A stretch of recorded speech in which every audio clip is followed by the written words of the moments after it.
And the ambience here at Garden City University. Fantastic. It's an oasis in the desert. I've been here about 4-5 months before, and I love the environment here. It's, I think, spread over 30-40 acres. It's a beautiful campus, firstly, to begin with. Infrastructure is resounding.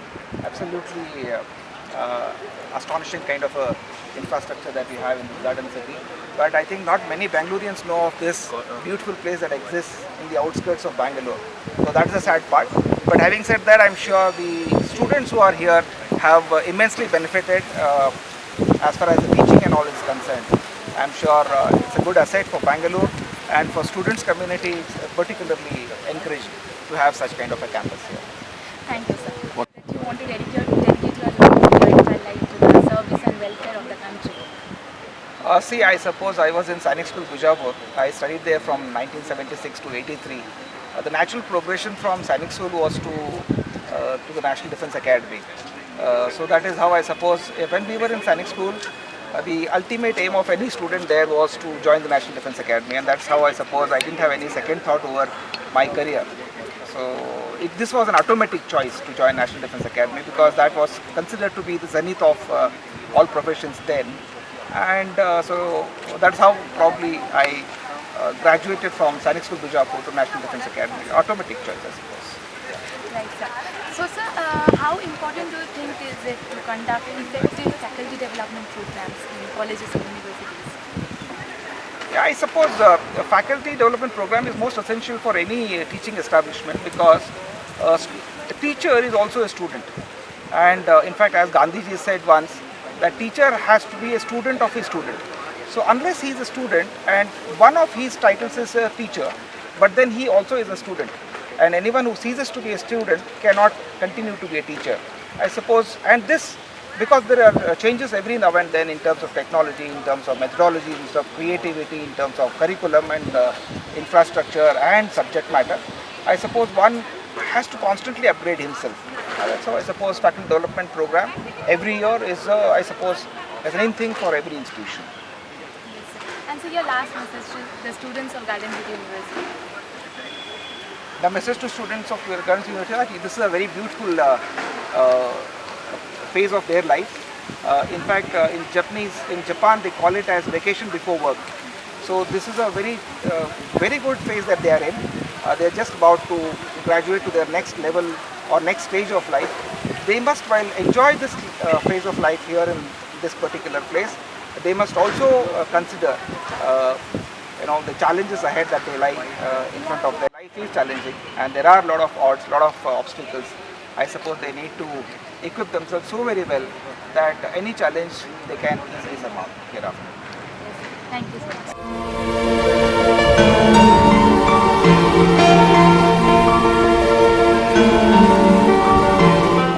My mind. I was in primary school in Retd. At that time, we didn't have such kind of infrastructure and things like this. All that we had was a small barrack. It was a big barrack, small, medium sized. There were about 4 rooms in that. First standard, second standard, third standard and fourth standard. Now, when we entered the first standard, somehow I was fascinated with one teacher. The lady teacher, all of them were lady teachers. I was fascinated with one lady teacher. And this thing was that she liked me and I liked her. I was a small kid.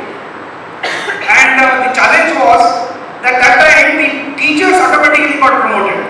From first standard, because to have continuity and hand-holding for the children, that time the system was that anyone who taught the first standard automatically got promoted to the second and automatically got promoted to the third and the fourth. So her challenge was not there. She in any case got promoted to the second standard and third standard and fourth standard. My challenge was now to keep pace with the teacher, I had to get promoted myself to the second standard, third standard and fourth standard. And that time, since my handwriting was very good, she was quite fascinated with my handwriting. So more than my content, she gave me quite full marks because of my handwriting, and I already got promoted from first to second, second to third and fourth. Now anyway, the question question is how far or how much the education system has changed from Gurukula system of kind of education that we had in the Vedic period, where the children went in pursuit of knowledge. Now, the knowledge is going in pursuit of children. Because there's so much of information overload, we are asking children to learn, and there is no end to learning. There is infinity there. So, the knowledge in a way is now going in pursuit of children. Earlier, the children went in pursuit of knowledge. And the system now has changed, again reversed. People went to the teachers that time, Gurukulas. Guru in Sanskrit is the person who dispels ignorance. And Kula, I was telling in the other class, that Gurukul. Kul comes from the Sanskrit word again, Kula, which means extended family. Now, that was his extended family when 100 children were with that Gurukul. So, it was there. So, children went to the Gurus that time. And now we have changed ourselves to a system where there are home tutors. Teacher comes to the student to teach them subjects.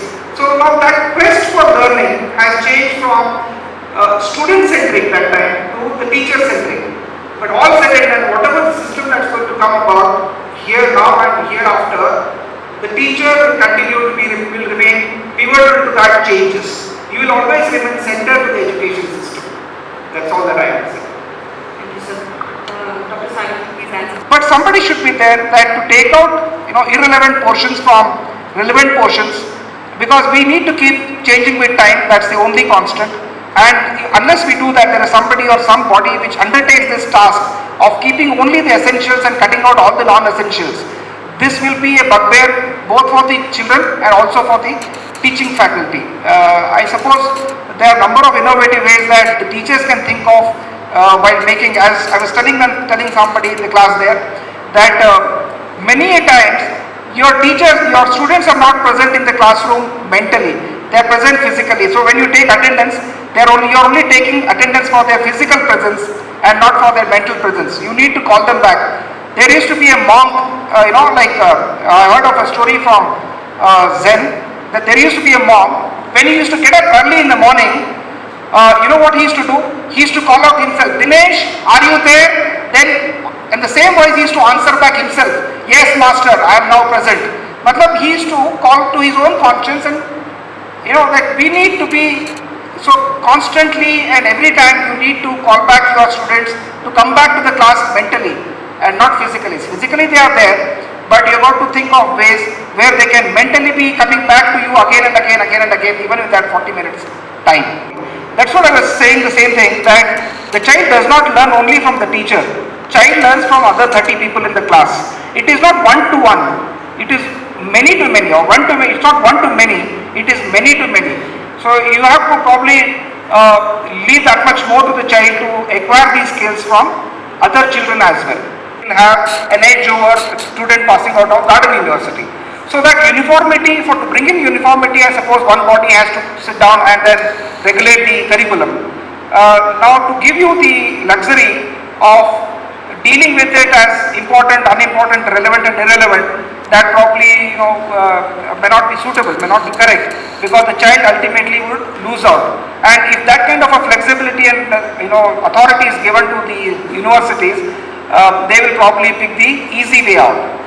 They probably would focus more on should know kind of subjects and leave out the other subjects, and the child will eventually lose out on this thing. I suppose the body education system in the country and the bodies which are regulating this thing should be constantly and continuously monitoring these topics and see what is feasible to be covered within those 6 months or 5 months semester time.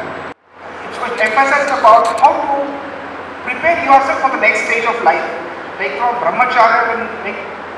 As I said, the moment Upanayanam took place of a child at 7 or 8 years, there was something that's known as Dvija, the rebirth of the child. Now hereafter he is now empowered to undertake Vedic scriptures, learning of Vedic scriptures, things like that. Now that 10, 12, 13 years that he was there in the Gurukula, that prepared him for the next stage. It was not just about making a living, it was how to live also. Even in countries like Japan today, which is number one, I suppose, as far as Singapore of course is number one. In Japan and things like that, they have these concepts Other than the PPT and classroom lectures, they have these group discussions and group tutoring and peer learning, peer tutoring and things like that, role playing, all these.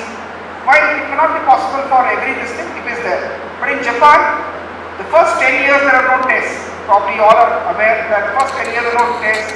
The first 10 years are gone into, the trait building of a person. There are no exams, there are no syllabus. The character building of a person takes place in that first 10 years.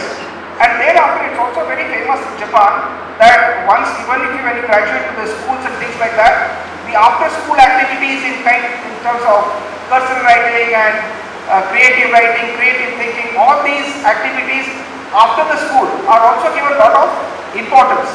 These are not part of the school curriculum, but after the school, every child is enrolled into such activities.